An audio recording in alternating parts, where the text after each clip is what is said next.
Welcome today to one of the most interesting guests I've had on over the past few years, and I can't wait to get into this one. Now, publishers all over the world are looking at building AI products, but virtually every product person that's working on one of those was learning about AI at the publishing company. But Vineet Khosla, my guest today, is completely different because he learned AI building it at the startup that created Siri, one of the very first products to teach a mass audience that you can talk to a machine and get a useful answer. That later took him to Apple, where he was the first hire in its natural language engine. And right now, that really couldn't matter more, because the question every publisher is trying to answer is no longer, should we use AI, or what should AI actually do for our readers and for our business? The truth is, it's now a big part of the future of publishing. Because the web, as we've known it, is changing. Search referrals from Google are down roughly 40%, and meta referrals have fallen by a similar margin. And that's because the audiences that used to use platforms to find their way to publishers are now finding themselves stuck inside walled gardens, or finding their their questions answered by an AI that never leads them anywhere or sends them anywhere. And this is a real challenge. So is AI the future? Well, so far, referrals from AI platforms to publishers are still less than 1% of publisher traffic, even for publishers that have signed big $100 million deals. So the web is changing. The old model is broken. And the question is, what comes next? So in 2023, Vineet left the big tech industry and went to the Washington Post as CTO, which feels like walking against the traffic a little bit. And the Post has now become one of the few news organizations in the world really experimenting seriously with what next might look like. It's built something called Ask the Post, a conversational AI product built on its own journalism. It's not a chatbot bolted onto the homepage. It's a bet that the relationship between the reader and the news brand can still be rebuilt around something other than the page view. So I want to know, what on earth is Vineet seeing in the data right now? I want to know how this fits into the new distribution stack and where audio, visual, and conversation sits. And I also want to know a little bit about the commercial model, because publishers have been told forever that AI is the future, but is it? So Vineet Khosla, welcome to the Future Media Podcast. Thank you for those kind words, Ricky. You took me on quite a journey all the way 20 years back when I started working in the field of natural language processing and AI. And I, for the one, want to go on record and say, I am still surprised every day by what I see this AI can do now. It is amazing. It's some acceleration, I agree. So just for a little bit of history, I think you know this already, but I built an NLP company, a natural language processing company, in 2014. I was a journalist that was fascinated by this new emerging technology that seemed to have skills able to do things that I couldn't do with the largest army of staff I had. My product was simple. People wanted to watch video. There was video that existed on the web. Publishers had page views that needed the video. These two things lived in the east wing and the west wing of the mansion. How do I bring them together on a colossal global scale? So I wrote an AI and a natural language processing tool that would watch videos, read articles, and match them together in real time. NLP, nobody was talking about it. But you were a visionary. So tell me about Siri. Can we start the story there? Because Siri was the first time I saw this work and thought, wow, all right, that's a game changer. Yeah, I was the first engineer on Siri. The back history is Siri started in Stanford Research Institute, SRI. It was a spin out from that company, and there was a group of like 4 or 5 researchers, including the VP of Engineering, Adam Chaya, Tom Gruber, Doc Kitloss, who started the company, and they had a prototype. And then they hired me as the first engineer, and then we grew to about 10 to 15 engineers before in 2 years we sold to Apple. We had Steve Jobs was our big champion. He was the one who found and identified us, and that was the last acquisition he did, unfortunately, before he got quite sick. But we were very proud of what we used to call ourselves the do engine of the internet. We were not trying to replace search. We were not trying to replace Google. And in the earlier versions of Siri, you could buy a movie ticket, you could book a restaurant, you could order a cab. It was all about finishing transactions and not just surfacing content up. Mm. And so tell me about Ask the Post, because I believe the future of the web, and have done now for 15 years, that the future of the web is going to be audio and visual. Okay, because that's the way we as humans naturally communicate. I'm doing it now, I'm gesturing. Yeah. So it's audio and visual happening at the same time to translate a message. I always believed that as the technology emerged, that would become the natural process by which news was communicated. So tell me a little bit about your vision for that and where Ask the Post fits in. Yeah, I agree with you, right? Communication by talking is just natural. That was the whole idea behind Siri, and you can trace my journey from that point on. Is I had a when I was interviewing for Siri with the founder Adam Chaya, one of the things he said was, it is hard for people to use computers, but everyone can talk. Can you imagine the power of computers that is unleashed on the world when people can just talk to it and get stuff done? And I did not need any further convincing, right? And when we look at our Mm. news media journalism world, you can trace, we started with reading the news, then came radio, we started listening to news, then came TV, we started watching the news, and now comes AI, where we will have a conversation with the news. And for me, all of these forms are additive, right? It was not like when radio came, print died, like people stopped reading. That didn't happen. People have a natural curiosity to know more. That's why they go through all these mediums. And now, finally, with AI, they get a chance to pause the experience. And this is why we created Ask the Post is uh, when you're reading something, your brain naturally takes you to different dimensions. It takes you to different directions. And how silly it is for us to assume that one journalist can write 800 words that will satisfy the context for 100 million people. It just doesn't happen. Yes. Very hard. So that's the reasoning behind we started building Ask the Post AI. And of course, we could also see when ChatGPT came out, that was quite insightful for me, Ricky, because I did not expect that in 2 weeks, the planet will abandon 20 years of Google search and literally everybody will switch over to ChatGPT.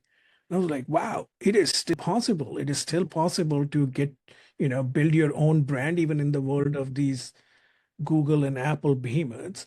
And you could clearly see people were getting an experience out of it that I knew we had to offer to our audience, right? So this is not about duplicating, it's a modality, it's an experience that if we don't offer to our audience, they will try and get it from somewhere else. And that somewhere else will not be always the trusted journalism, the verified journalism, the standards based journalism that we practice. So that's the journey which, got us started on Ask the Post. Amazing stuff. So ChatGPT, or AI, conversational AI is the fastest ever growth in a consumer product ever seen in history. Okay. As you know, I think it was 6 times faster than search in its growth. Amazing numbers. But then you're working in a newsroom, and newsrooms can tend to be traditional and defensive sometimes on new things. I think they've learned a little bit to be defensive if you're, seeing search and social come before it. Now you find a new transformational technology, one that's moving faster and is making more money, it seems, than any other previously. So you've got to persuade them as CTO that this is a good thing, that it can be turned for good. How's that gone so far for Um, Newsrooms are skeptical by nature, which is what serves them really well and helps them produce the great journalism they do. So you have to have a conversation with people. You have to explain to them why we are doing this, just as I explained to you earlier, right? This is a choice that our audience is making, and my goal is to them? make sure our journalism gets as much exposure as possible, right? So once you reason with people like that, there is not like a massive pushback. People understand, journalists understand that we have to offer our journalism in multiple different ways. And we go for it. Of course, in this case, there is very little human in the loop in the final thing. Like it's all in the training and verification, and we work with the newsroom to produce this product, right? In fact, when we started very small. We created a group of people, and they said like, "Hey, let's test this on climate." So we actually made a product called Climate Answers before we made Ask the Post. And that was where we had some unique journalism, where we were offering practical solutions to everyday climate issues. And when the newsroom saw that, okay, not only we were giving the right answers, we developed a product strategy where if we did not know an answer, we said, I don't know. So we used to publish numbers around like, hey, today we had 20%, I don't know. Today we had 30%, I don't know. And that might be death to a normal tech search AI company. But for us, it was a reflection of our standards and principles. When we don't know, when we have not written about it, we won't make up an answer. I love that. I really do. Honestly, I respect the confidence to be able to say, I don't know the answer. I'm not going to guess, because that's probably far more dangerous, isn't it, than to try and overstep to try and satisfy everyone. Yeah, and the models do that. It is their natural tendency. So we had to build technology and layers around it. We had to fine tune some of the foundational models. We had to add layers of semantic search and RAG to ensure that we err on the side of caution, right? Like we err on the side of truth. Let's put it that way, right? And we found our audience also actually resonated with that, right? So the fascinating thing is that a newspaper like the Washington Post has incredibly deep archives and an incredible amount of embedded wisdom and knowledge going back decades, maybe even 100 years. I'm not entirely sure how long your history is. I should have researched before I jumped on. I should have asked the Post. But you've got this enormous amount of information from which to build on. The opportunity, it feels to me, from conversational AI is that you can have a conversation with the Post. You can deep dive into a vast amount of information to find an answer that you know has been researched and reported previously by the Post. I see incredible value in that. Yeah, that's been our thinking too, is we are sitting on, I would like to say a gold mine, but maybe that's not the right phrase. We are sitting on a treasure trove of accurate knowledge and information, right? And never before than now, in the world where so much content is being created by AI, human verified sources of knowledge and information should be more valuable than before. And that was also a part of the reason why, uh, as we build this technology of Ask the Post Out, you might know we have this small CMS SaaS company, ArcXP, with which 130 newsrooms use. So we are trying to extend our technology into Arc and say, hey, if you are the Tulsa Gazette, or you are the Boston Globe, or you are La Parisienne, and you want to offer this customer experience to your audience, you should have the ability to do it with us, but you get to own your own audience, right? Like that is the key for us in building this, is like we want the newsrooms to own their own audience and not take it from them and amalgamate. Uh, but going back on the question of like the depth of information we have, it's good and bad both. It's kind of really hard to digitize 150-year-old Yeah. newspaper. It's not always relevant, but you do come up with interesting use cases that if we succeed in doing, and we are sequentially trying to go back 1 year at a time, right? So Oh, that's fascinating. Okay. I'd love to know more about that.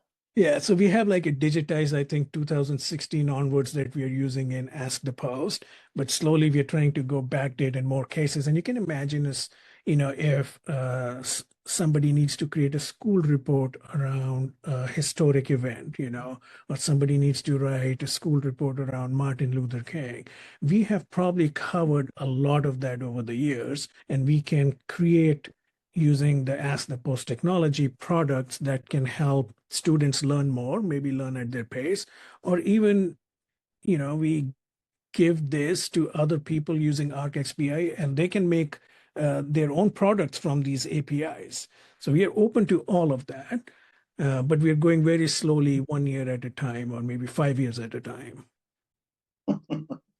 What are you finding people are using it for? What are the Washington Post's readers using it for? Can you see that they're trialing and learning? That's a really good question. Yeah, we have a small cohort of really interested users. We had few million questions asked since its inception. And now that we have done follow through and speech, so you can talk to it, you can also do multiple rounds of follow through questions. It's honestly what I expected, a long tail of questions, right? Uh, People are different. They need different answers. They need different context. So I can't really clump them in like nice, neat buckets other than usually people ask for the latest on topic X. So they will, okay, what's the latest on Iran? What happened today? What happened yesterday? Um, if you have seen in our app, we have this dive deeper chip embedded in our articles. So that's also part of Ask the Post. For us, Ask the Post is not like just a format, it's an overarching system that is helping you contextually understand more about the news. So when we have the AI read an article, it identifies a passage where it thinks the user might have a question. And we have answered that question in some other article. So then we insert the dive deeper chip, and this is happening automatically. We're not doing it manually. So it gives people naturally places in the article where it says, oh, I want to know more. Now, 30% of our Ask the Post usage is actually coming from dive deeper chips instead of people going specially to that tab in the app, because it just kind of makes more sense, right? I love this. I want to go back to something you said a little bit earlier on about the idea that, we don't have enough journalists to write everything for everyone.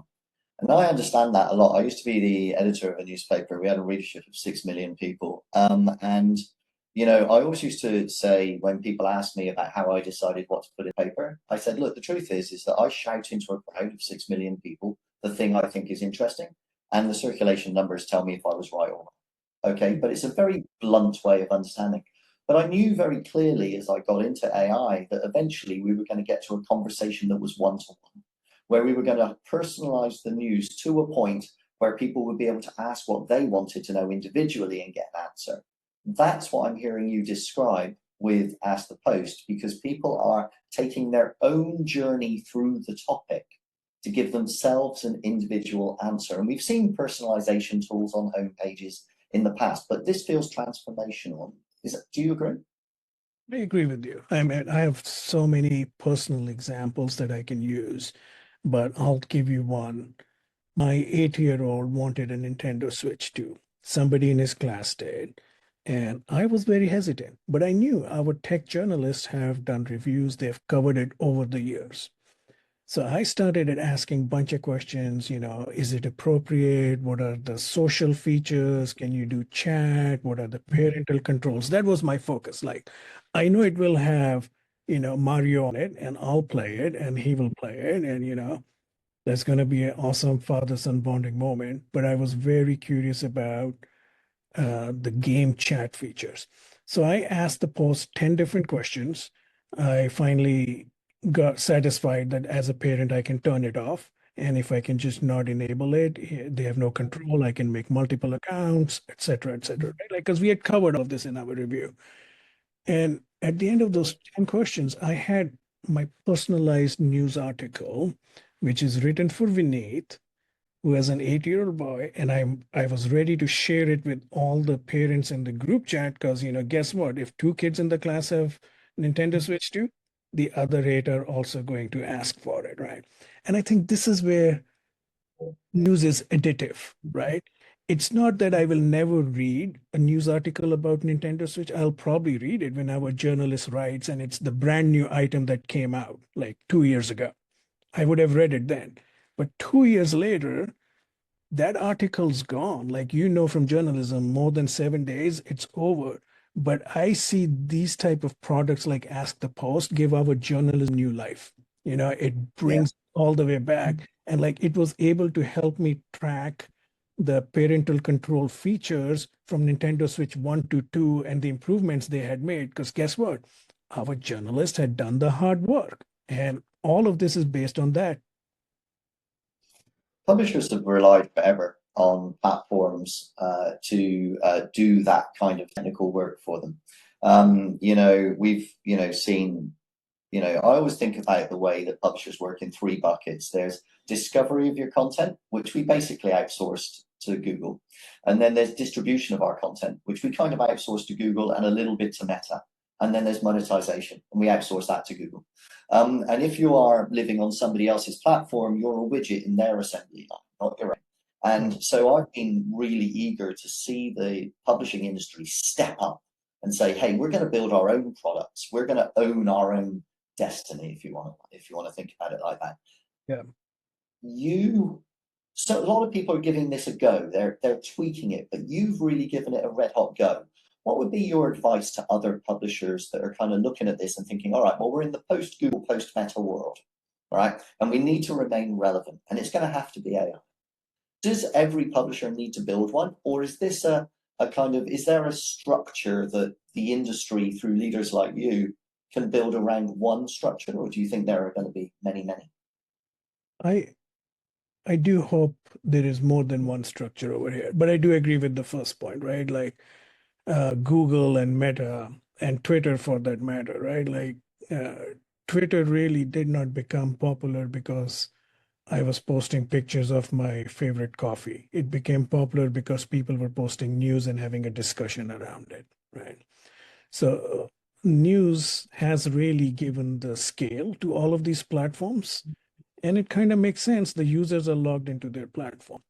So we need to have first principle thinking. We need to do the hard work of building our own brand, of building our own products, and slowly attracting customers our way. And I know it kind of seems like going back in time almost, because Yeah.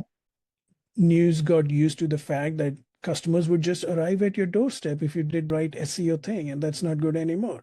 So it's a lot of hard work. There is no denying that. Not everyone will succeed. There is also no denying on that. But I think we just have to do it. We have to become a business all over again. We have to develop the discipline of creating our own brand, understanding our marketing spend, understanding our customer acquisition cost, and so on and so forth. Now to the last part of is there a different model? We are actually trialing that with ArcXP because when we build Ask the News, we are giving. So let's imagine somebody over here in Washington, D.C. has a question about K-pop phenomena, right? And on ArcXP, we have this news organization, Chosun in South Korea. Wouldn't it Yes, I know them. you know that. All right. So wouldn't it be awesome that if we could get content from them and pay each other at the end of the day, as a part of a shared network? So that's another phase of Ask the News that we are right now white labeling for other companies that we are proposing is like, hey, because one, this is verified journalism. So this is not the open internet. I actually don't want my AI answer engine to get me answers from Reddit and Twitter. They are 50-50. I would rather have it come from verified journalism houses. So I do think there is a path here where we can be more of a industry network, like we can be friends to each other and do some of those deals. And also, if people who want to go at it alone, it's going to be hard, but people need to go at it alone, unfortunately.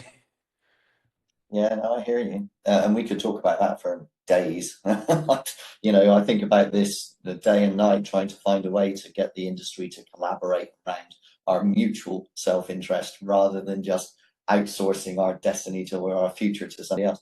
What's been the happiest happenstance or discovery that you found so far with the way people are using the post? Because I remember when I've built products, every now and again somebody does something, you just go, oh my goodness, I didn't even think of that. What have you seen that's kind of caught your imagination? No, that's really interesting. I have been diving a lot into the questions people ask. I should have looked up some of them. One thing I do find is clarification, right? Like the instinct we have that people are sometimes abandoning news articles, not because they have short attention spans, but because they just don't get it. They don't get the full context of it. So we do see a pattern of people asking questions within and asking more about, but why? So you see the but why type of questions pop up, and that gives Mhm. hope. Um, we also did AI podcast, which a personalized AI podcast where it would create a script and create a podcast for you. And we found that podcast, because it was personalized, had a higher completion rate than normal podcasts, right? And Mm. serendipity of like the stories it picked up to talk about, those were really interesting. I I think overall, this is an audience that, Washington Post audience is not really the Chat GPT audience, right? Like there is like a AI native generation, and I am not one, and we are not there. But I do believe we need to build products to be ready for when they come, right? Because if we don't, and then we just say like, oh my God, there is so much misinformation on Gemini or ChatGPT. Not saying there is, there might not be, but when people say like, oh my God, there is so much misinformation on chatbots, my question to them is like, but what did you do as an organization, right? So Mhm. we, Okay. So I wanted to ask you this. That's a great segue to my next question, which is, as a founder, you obviously live in the future. You are a year or two in your thinking, or maybe even five ahead of everybody else. The products you build are what you probably thought of 3 or 5 years ago. Okay. Where do you think this is headed? Right. So, I sometimes ask publishers, what do you think your 2030 product's going to look like? Yeah. What's your 20? And publishers generally look at me blankly when I ask them that, because they're like focused on the next 12 months. Like, I've got a lot to do, or maybe even the next edition. But some of us have the luxury of thinking far further out. Where's your head at with regards to that? yeah, it's very hard in this industry to think 10 years down the line. Um, but we do think about it, right? So I think let's separate information from knowledge. The way I view this is internet brought us a lot of information, but we are starved for knowledge. This is actually where news comes in. So when somebody writes a news article, they're like a mini LLM. These journalists are amazing. They pick up a topic, they go research it, and they create like 1,000 words, which are just perfect, right?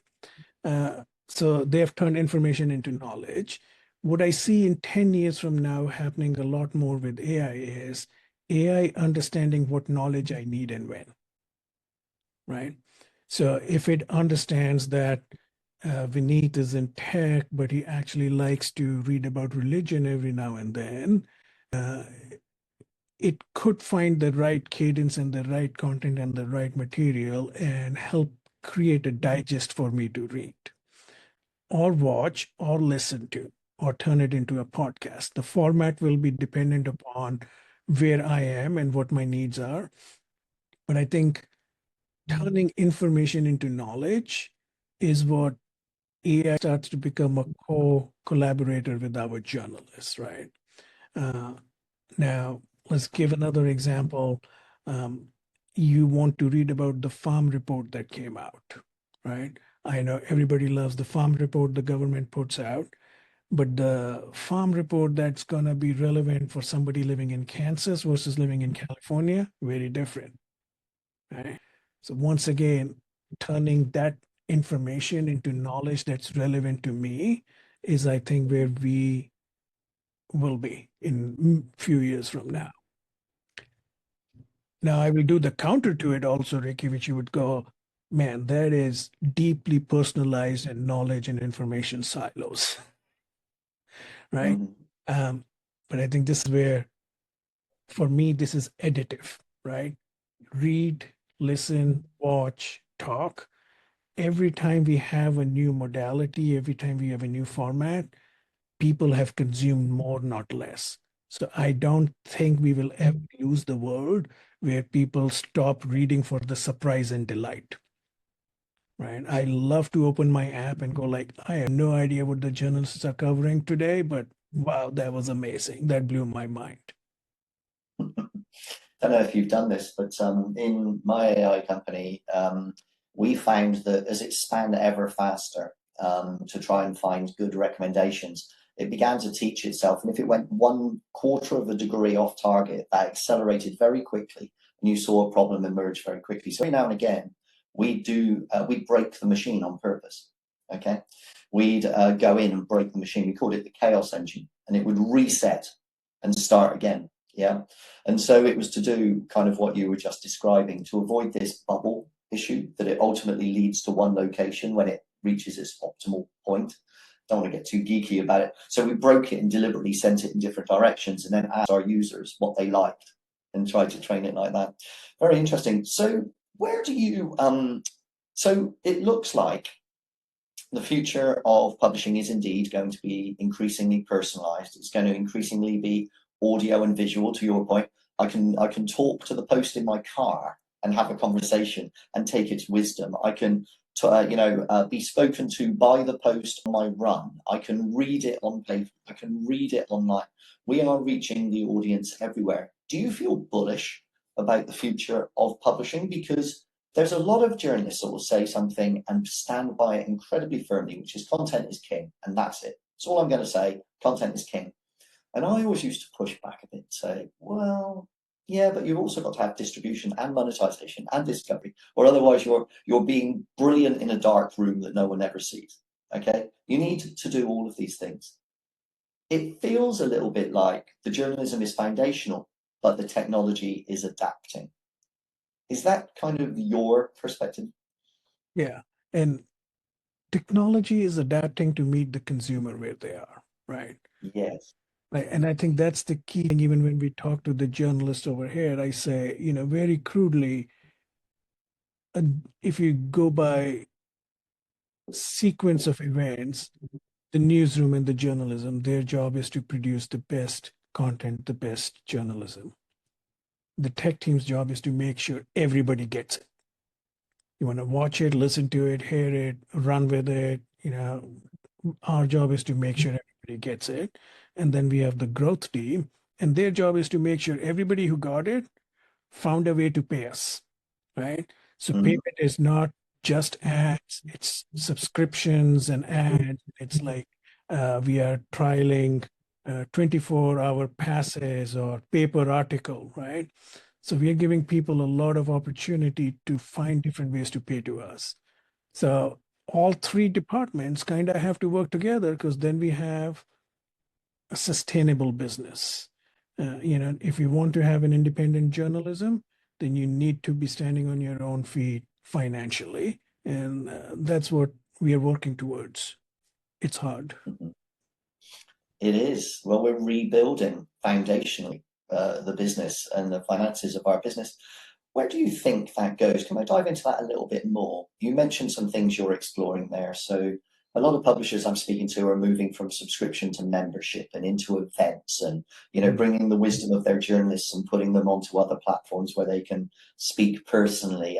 The editor of Vogue's now got her own Substack, these kinds of things starting to happen. I asked if you were bullish. You sound bullish, but you accept there's a lot of work ahead.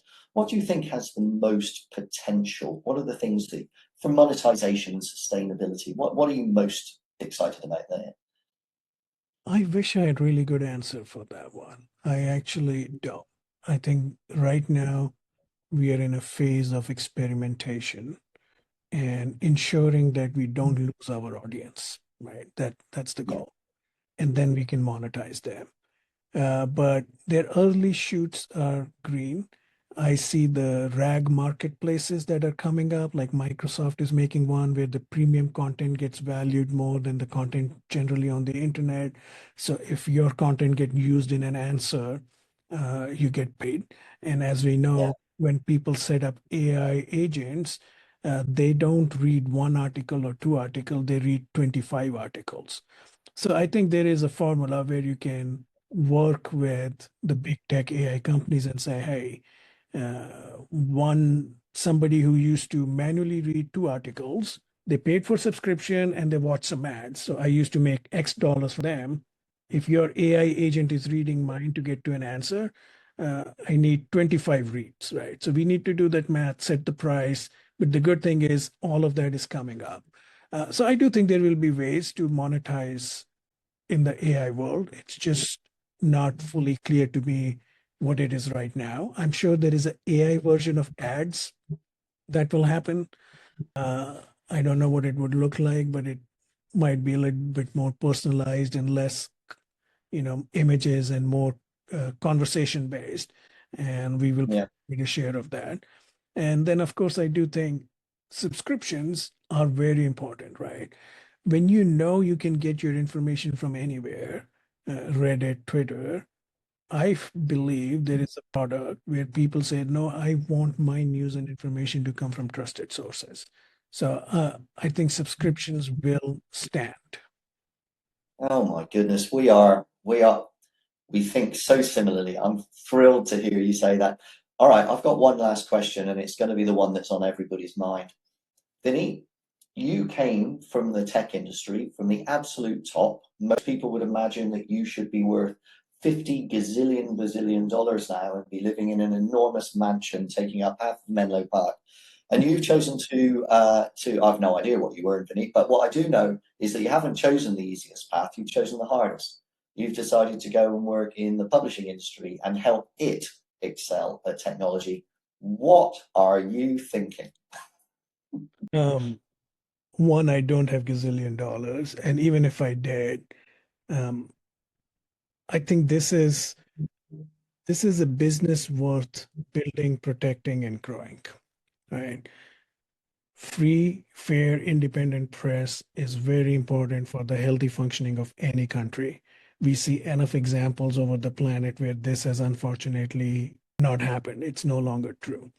But I don't want to make it all about like, the mission and it's a charity. No, this is a really good business that serves a very important function in our society.